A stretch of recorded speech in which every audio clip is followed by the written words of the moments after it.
Então convido vocês todos a fecharem os olhos, a se concentrarem,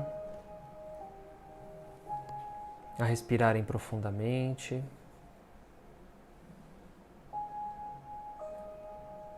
Trocando as energias do próprio corpo, higienizando a nossa mente, elevando os nossos pensamentos.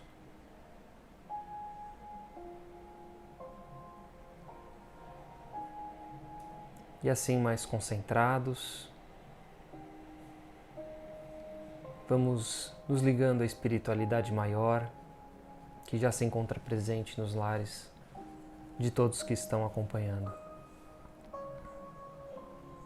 Que nós possamos saudar os nossos mentores individuais, esses nossos companheiros que nos acompanham desde longa data, estão conosco, nos inspirando, nos protegendo, facilitando para que nós possamos acompanhar esse estudo, esse Evangelho no lar, neste dia. Nos ligamos aos mentores deste trabalho, que nos dão sustentação, nos amparam, nos inspiram para o conteúdo a ser trazido. Nos ligamos a toda espiritualidade presente, todos os amigos, os irmãos que vieram aprender, que vieram trazer um pouco do seu conhecimento para cada um de nós. E assim, vamos convidando para a nossa casa as equipes de limpeza, de higienização, de proteção, representadas pelos índios Itaporãs, Brogotás, os pretos da Princesa Isabel e os filhos do deserto de Sulamia, que passam por todos os cômodos de nossas casas, desde a porta de entrada, e vão de cômodo em cômodo, retirando placas negativas, formas pensamentos, tudo aquilo que não for bom, tudo que não for agregador, deixando a nossa casa energeticamente limpa, o mais pura possível. Que todas as pessoas que estejam conosco também possam ser higienizadas em suas telas mentais. Nos ligamos também a Ricardo, pedindo que deixe um ou mais de seus soldados na frente de nossas casas, guardando e protegendo contra toda e qualquer negatividade, permitindo entrar apenas aquilo que for autorizado pelo Pai. E assim, fortalecido o nosso lar, imaginamos ele, protegido por uma redoma, apenas onde aquilo que for autorizado pelo Pai possa entrar.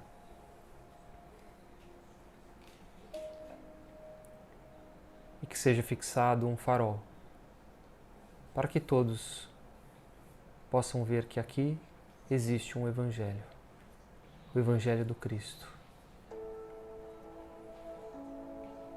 E assim nós vamos saudando as fraternidades do espaço, saudamos o professor Eurípides, Dr. Bezerra de Menezes, Emmanuel. Nos ligamos aos apóstolos, os primeiros cristãos, Paulo, Maria de Magdala, exemplos de transformação, de dedicação aos ensinamentos do Cristo. E com eles damos aquele abraço gostoso no Mestre Jesus, gratos pelos ensinamentos deixados, por nos mostrar o caminho da felicidade.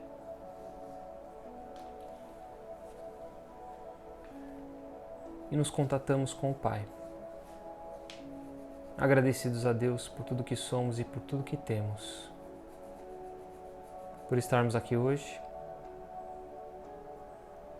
e que possamos desfrutar o melhor dos ensinamentos desta noite. E gratos que somos, dizemos: Pai nosso que estais nos céus, santificado seja o vosso nome. Venha a nós o vosso reino e seja feita a sua vontade, assim na terra como no céu.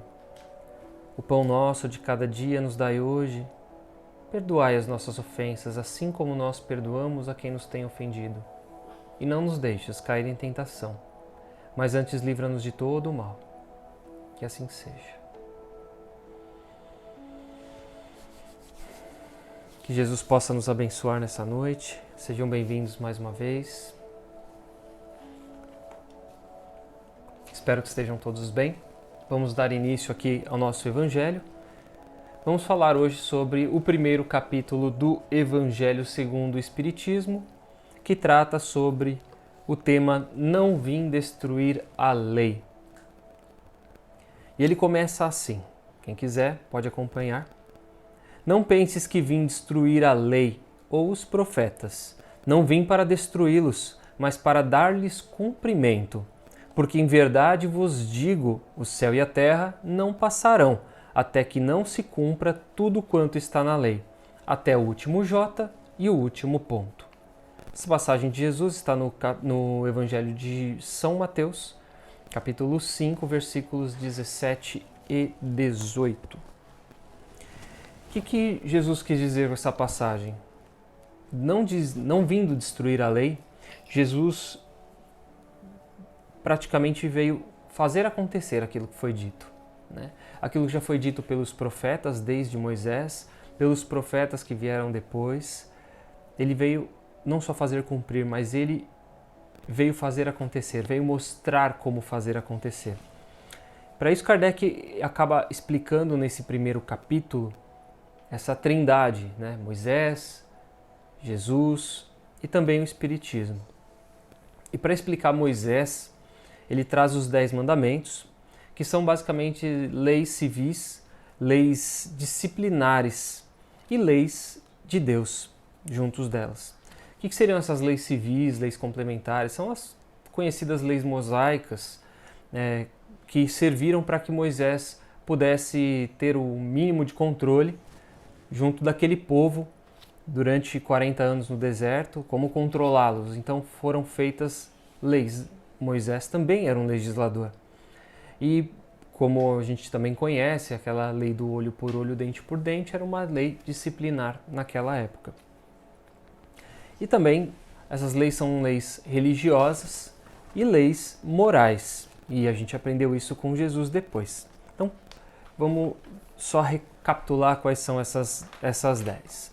Então, não terá deuses estrangeiros diante de mim, não fará imagens para ti, imagens de escultura, não adorará, nem lhes dará culto. Então, para que não represente Deus em uma forma, nem outros deuses em uma forma, e nem fará culto, né? Então, a primeira é basicamente para não idolatrar outros deuses, senão a maioria dos povos, lembrando, eram povos que acreditavam em diversos deuses, eles eram politeístas. Não tomarás o Deus do Senhor teu nome em vão. Lembrar-te de santificar o dia de sábado. Então essas 3 são basicamente leis que são leis religiosas para aquele momento, né? Então, controlar para que eles pudessem crer em apenas um Deus e não ficassem perdidos em vários deuses. Não falará o nome de Deus em vão, porque o nome de Deus é um nome sagrado. E lembrar de santificar o dia de sábado também vem do Velho Testamento. Aí nós temos as leis que são leis morais, que são leis que basicamente elas dão controle para todas as leis que existem hoje, para muitas leis, elas são base para muitas leis que nós temos hoje. Então temos lá, honrará o teu pai e a tua mãe, é uma lei moral. Não matarás, né? A maioria dos países tem leis onde pune o homicídio. Não cometerás o adultério, e aqui é uma lei moral onde se prega o respeito. Não furtarás. Não dirás falso testemunho contra o teu próximo, ou seja, você não vai mentir em relação àquele que você conhece, você não vai falar mal daquele que você conhece. Não desejarás a mulher do próximo, também entra naquela do respeito, né? O respeito para consigo e para com o teu próximo. Não cobiçarás a casa do teu próximo. Também entra, né, numa questão de também entra numa questão de você manter esse respeito entre... E tem também um pouco de energia aí, né, gente? Vamos falar... A hora que a gente começa a jogar o querer em cima das coisas dos outros, a gente trabalha um pouco do nosso orgulho, um pouco da nossa inveja também. Então ele completa assim: esta é a lei de Deus, e de todos os tempos e de todos os países, e tem por isso mesmo um caráter divino. Todas as demais leis estabelecidas, ou seja, as leis mosaicas, elas mantêm obrigado por manter o temor de um povo que naturalmente turbulento e indisciplinado, no qual tinha que combater alguns abusos arraigados e preconceitos adquiridos durante a servidão do Egito. Então era um povo que vivia, um povo escravo no Egito, que viveu por muito tempo dentro dessa escravidão e que no momento se viu liberto, então ele se viu, vou fazer o que eu quero. Então Moisés disse, não é bem assim, meu filho, vamos seguir essas leis aqui para a gente poder ter um pouco de ordem. A autoridade do homem deve apoiar-se sob a autoridade de Deus, mas só a ideia de um Deus terrível podia impressionar homens ignorantes, e que o senso moral e o sentimento de uma estranha justiça estavam ainda pouco desenvolvidos. Então, Moisés nasceu, foi um hebreu, nascido do povo escravo, cresceu como irmão do rei, então ele acabou adquirindo uma série de conhecimentos. É claro, isso também vem do espírito. O espírito de Moisés era um espírito guerreiro, era um espírito de liderança, que justamente fazia a grande inveja do imperador, do seu irmão, do rei. E, como eu disse, ele era um legislador, ele era um cara que sabia botar as coisas em ordem. Sem contar também que Moisés foi um grande médium, trazendo os 10 mandamentos, prevendo as pragas. Então ele tinha uma mediunidade muito grande. Vamos dar continuidade. Então, a segunda parte aqui fala de Jesus, fala do Cristo. E ele diz o seguinte: ele veio cumpri-la, ou seja, desenvolvê-la, dar-lhe o verdadeiro sentido e apropriá-la ao grau de adiantamento dos homens. Ou seja, a gente viu na semana passada que Jesus teve os precursores na filosofia grega, com Sócrates, Platão, e eles basicamente já traziam essa questão de filosofar sobre as questões da vida, sobre as questões da espiritualidade. E Jesus veio porque os povos já poderiam compreender um pouco mais aquilo que ele dizia. Só que a gente sabe que o adiantar não era tão grande assim. E tanto que o fim a gente já sabe. Mas era um povo que já poderia estar começando, foi uma sementinha plantada por Jesus naquele período. Eis que encontramos nessa lei o princípio dos deveres para com Deus e para com o próximo. Então, qual é essa lei que Jesus trouxe? É a lei de amor. Ele combateu nessas leis mosaicas constantemente. Jesus acabou combatendo elas por conta dos abusos das práticas exteriores e das falsas interpretações das leis divinas e dessas mosaicas, e ele não podia fazê-las passar por uma reforma mais radical do que reduzindo-as a essas palavras: amar a Deus sobre todas as coisas, e ao próximo como a si mesmo. E depois acrescentou, esta é toda a lei e os profetas. Por essas palavras, o céu e a terra não passarão, enquanto não se cumprir até o último jota. Então, nesse momento, o que Jesus quis dizer? Que era necessário que a lei de Deus fosse cumprida, que fosse praticada sobre a terra em toda a sua pureza, com todos os seus desenvolvimentos e com todas as suas consequências. Quanto tempo isso vai levar? Milhares de anos. Milhares de anos. Ele veio cumprir as profecias que haviam anunciado o seu advento. Sua autoridade decorria da natureza excepcional do seu espírito e da natureza divina da sua missão. E é curioso, aí a gente falou que Moisés, né, tinha um espírito de liderança, já era dele aquilo. Jesus também tinha esse espírito, já fazia parte dele, tanto que desde criança ele debatia lá com os fariseus, com os sábios no templo. Ele não disse tudo, e sobre muitos pontos limitou-se a lançar o germe de verdades que ele mesmo declarou não poderem ser então compreendidas. O que seria então o que ele falou pela metade? O que seriam essas coisas? Essas ideias não podiam surgir antes de um certo grau de amadurecimento do espírito humano. Então ele, como eu disse, ele preparou o terreno para que alguém viesse depois dar continuidade. A ciência devia contribuir poderosamente para o aparecimento e o desenvolvimento dessas ideias. Era preciso, pois, dar tempo para a ciência progredir. E levaram-se aí um bocado de anos, né? 1800 anos para que a ciência pudesse progredir e que quem viesse dar continuidade e explicar alguns dos fatos trazidos por Jesus não fosse uma pessoa, né? Que fosse, de fato, um coletivo. E o que seria esse coletivo? Seriam os espíritos que vieram nos trazer o Consolador prometido, que é o Espiritismo. Então, o Espiritismo é a nova ciência, que vem revelar aos homens, por meio de provas irrecusáveis, a existência e a natureza do mundo espiritual e suas relações com o mundo material. Ele nos mostra esse mundo não mais como sobrenatural. De fato, nós não vemos mais como um mundo sobrenatural, como a gente viu os milagres acontecerem sem explicação alguma, mas pelo contrário, como uma das forças vivas e incessantemente atuantes na natureza, como a fonte de uma infinidade de fenômenos até então incompreendidos e por essa razão rejeitados para o domínio do fantástico e do maravilhoso.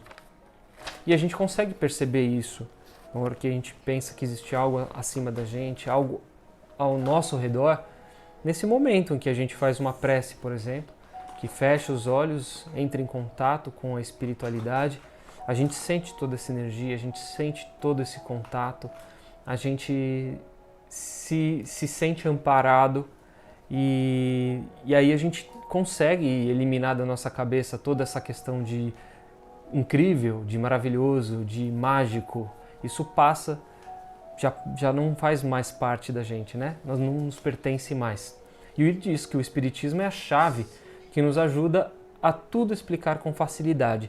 Lembrando que o Espiritismo não veio trazer a resposta de tudo. Tem muitas coisas que o Espiritismo não responde, ou não respondeu no Livro dos Espíritos, em todas as obras básicas trazidas por Kardec. Porém, muitas coisas se deu sentido e a gente compreende que muita coisa ainda está para ser explicado, mas pela questão do homem ainda não ter a compreensão necessária para absorver esses ensinamentos. Foi o que aconteceu com Jesus naquela época. A lei do Antigo Testamento está personificada em Moisés, a do Novo Testamento em Cristo.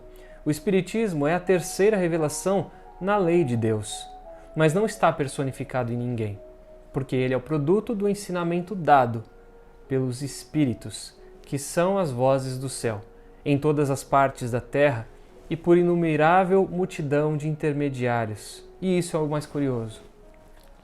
Como também foi dito no capítulo anterior, pode-se acabar queimar todos os livros, mas os espíritos eles estarão por toda parte. E aquilo pode ser reescrito. É só ter os instrumentos corretos. Cristo disse: eu não venho destruir a lei, mas dar-lhe cumprimento. O Espiritismo completa: eu não venho destruir a lei cristã, mas dar-lhe cumprimento. Ela desenvolve as leis trazidas por Jesus, né? Essa lei de amor trazida por Jesus, ele completa e ele explica.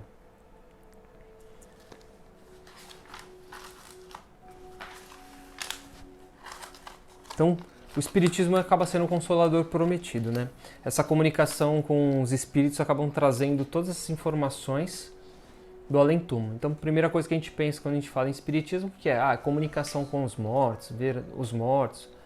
Essa é uma das questões que a gente, de fato, né, estuda dentro da mediunidade, mas é muito mais do que isso, né? Os mortos simplesmente não vêm conversar com a gente. Eles vivem numa outra dimensão, em outros mundos. Existem outros mundos, como são esses mundos, e que nós somos espíritos imortais, né? Que nós somos espíritos em constante evolução e aprendizado para o nosso moral.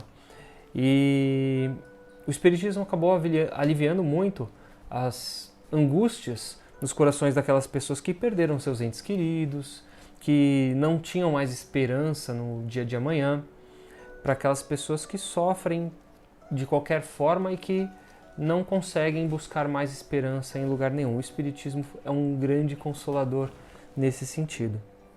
Então, depois tem o subcapítulo Aliança da Ciência com a Religião, em que são dito que são chegados os tempos em que os ensinamentos do Cristo devem receber o seu complemento, em que o véu lançado intencionalmente sobre algumas partes dos ensinos devem ser levantado, em que a ciência, deixando de ser exclusivamente materialista, deve levar em conta o elemento espiritual, e que a religião, deixando de desconhecer das leis orgânicas e imutáveis da matéria, essas duas forças, apoiando-se mutuamente e marchando juntas, sirvam uma de apoio para a outra. Depois de elaborada durante mais de 18 séculos, o Espiritismo chega um momento junto com essa eclosão e marcará uma nova era na humanidade. São fáceis de prever as suas consequências. Ela deve produzir inevitáveis modificações nas relações sociais. E nós entendemos, né, que o Espiritismo ele acabou mudando muito a forma que muita gente via a religião. Apesar das religiões orientais elas já terem essas crenças da vida após a morte, de possíveis dimensões, de possíveis lugares onde o espírito possa viver, o Espiritismo acabou cutucando um pouco mais essa ferida e, curiosamente, num país como o nosso, predominantemente católico, ele é muito simpático às pessoas. E eu trouxe um trecho de uma revista super interessante do dia 31 de outubro do ano de 2016. Ou seja, tem 4 anos aí que foi lançada essa matéria. Fala sobre a ciência e a fé. E ele diz que dezenas de estudos mostram que os fiéis são mais felizes, vivem mais e são mais agradáveis. Isso não impede que os ateus e aquelas pessoas que sem religiões também não sejam, mas em números essas pessoas acabam sendo maiores. Os pacientes com fé têm mais recursos para lidar com as doenças, disse um médico. A fé despeja uma inesgotável torrente de energia. Então, assim, o Espiritismo ele tem muitas questões ainda a ser estudadas, né? Muitas coisas relacionadas ao fenômeno, a nós mesmos, a nossa orgânica, a nossa fisiologia e como a gente trabalha essa questão de energias, de pensamentos, junto com a fé e a ciência, como que a gente faz essa conexão. É muito interessante ver que a gente tá bem adiantado, física quântica, tem muitas conexões já acontecendo no mundo científico, mas a tendência é essa, é que seja cada vez mais estreita essa correlação para que a gente consiga vivenciar os dois mundos de um só. Claro que isso leva muito tempo para acontecer, mas nós estamos num processo de evolução planetária e isso é natural que venha a acontecer um dia. E aí, para a gente finalizar, tem as instruções dos espíritos. Primeiro, um espírito israelita fala sobre a nova era, um subcapítulo onde ele aborda as relações das revelações e das suas importâncias, a importância de Moisés, de Jesus, posteriormente do Espiritismo. E depois, mais para frente, Fenelon também traz um seu subcapítulo, fala sobre as mudanças, essas mudanças trazidas por Deus para a nossa evolução moral, né? Então, passando por todos esses processos da humanidade, se a gente for avaliar bem friamente, nós somos muito melhores, nós estamos sempre na nossa melhor encarnação, nós estamos sempre em busca do nosso aprimoramento espiritual e que possamos, junto com o planeta, estar bem. Erasto, o discípulo de Paulo, também tem um subcapítulo onde ele aborda mais sobre Santo Agostinho e as previsões espirituais deste espírito. Então este é o capítulo 1º do Evangelho segundo o Espiritismo, Não vim destruir a lei, abordando, Moisés, Jesus, o Espiritismo, fazendo uma conexão entre esses 3 elementos e mostrando como é que nós chegamos até os dias de hoje dentro desse processo de evolução individual. Se alguém quiser colocar alguma coisa, queria agradecer a todos que nesse momento chegaram na nossa live. E se a gente não tiver mais nada, vamos para o nosso encerramento. Semana que vem vamos dar continuidade. No capítulo 2 vamos falar sobre Meu Reino Não É Deste Mundo.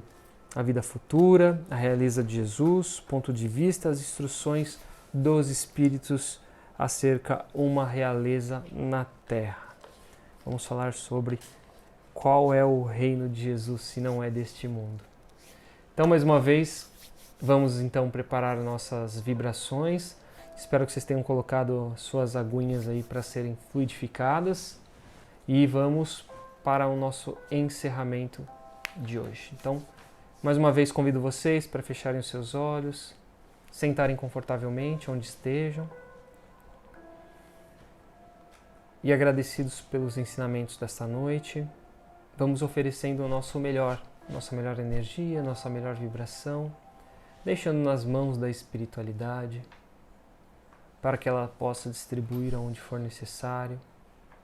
Mas vamos mentalizando as melhores vibrações ao universo, ao planeta Terra, a todos os povos que estão aí principalmente vivendo guerras, vivendo conflitos civis, que passam por misérias, fome. Vibremos pelo nosso país abençoado, pelo Brasil. Possamos vibrar por Brasília, pelos dirigentes desta nação. Vibremos a todo o povo brasileiro. Aquelas pessoas que sofrem nas ruas, que sofrem nos hospitais, nos cárceres,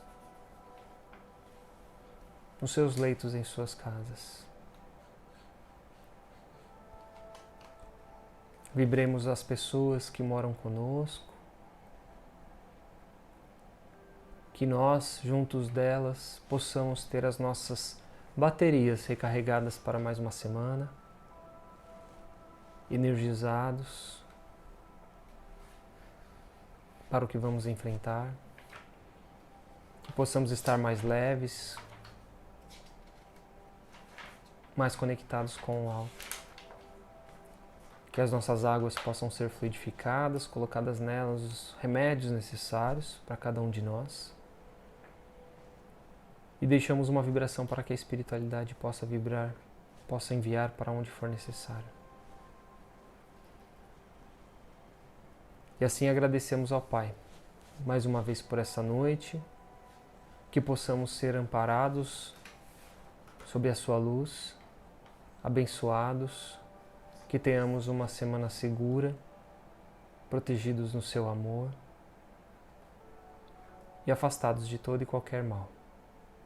Que assim seja. Mais uma vez espero que todos estejam bem. Muito obrigado pela companhia da noite de hoje. Uma ótima semana para todos e Deus os abençoe. Tchau, tchau.